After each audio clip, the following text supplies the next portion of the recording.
Dear friends, we continue our reading classes. Today we will read an extract from the book Harry Potter and the Deathly Hallows by Joanne Rowling. Enjoy listening.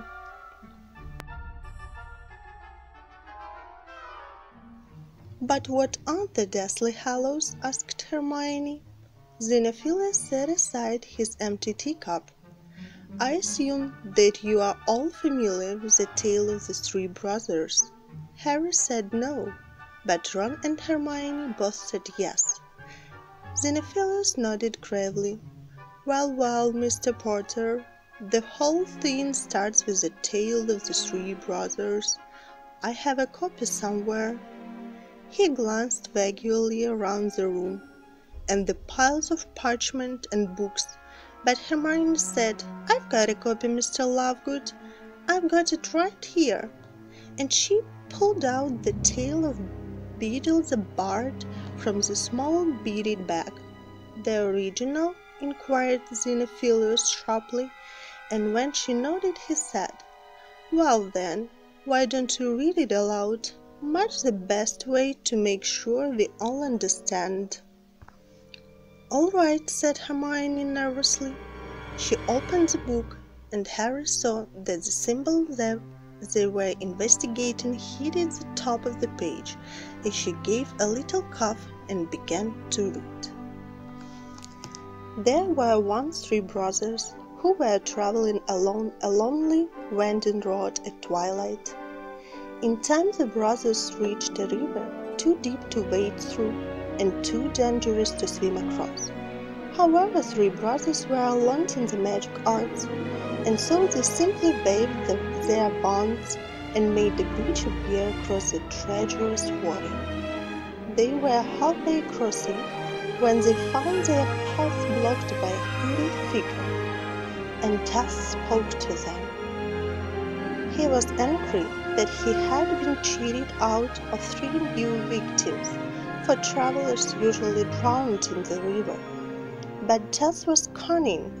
He pretended to congratulate the three brothers upon their magic, and said that each had earned a prize for having been clever enough to evade him.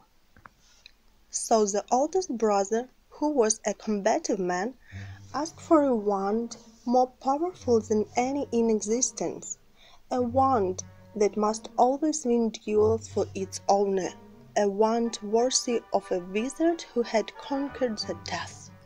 So Death crossed to an elder tree on the banks of the river, fashioned a wand from a branch that hung there, and gave it to the oldest brother.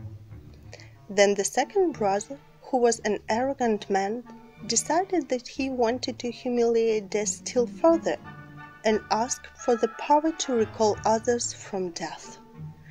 So Death picked up a stone from the river bank and gave it to the second brother, and told him that the stone would have the power to bring back the dead.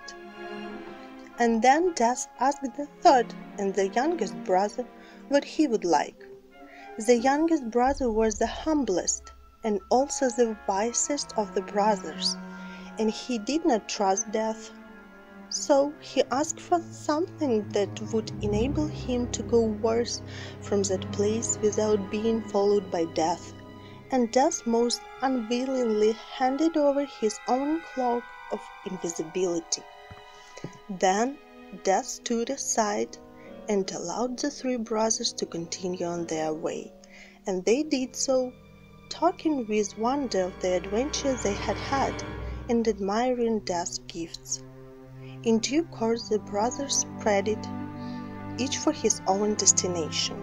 The first brother traveled on for a week or more, and reached a distant village, sought out a fellow wizard with whom he had a quarrel. Naturally, with the elder wand as his weapon, he could not fail to win the duel that followed. Leaving his enemy dead upon the floor, the oldest brother proceeded to an inn, where he boasted loudly of the powerful wand he had stretched from the Death himself, and of how it made him invincible. That very night another wizard crept upon the oldest brother as he lay upon his bed. The thief took the wand, and for good measure slit the oldest brother's throat, and so Death took the first brother for his own. Meanwhile, the second brother journeyed to his own home, where he lived alone. Here he took out the stone that had the power to recall the dead, and turned it thrice in his hand. To his amazement and his delight, the figure of the girl he had once hoped to marry before he ultimately died appeared to once before him. Yet she was sad and cold, separated from him as by a veil. Though she had returned to the mortal world, she did not truly belong there and suffered.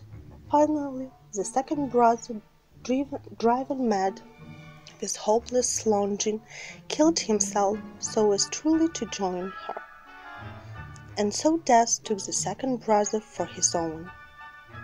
But though Death searched for the third brother for many years, he was never able to find him.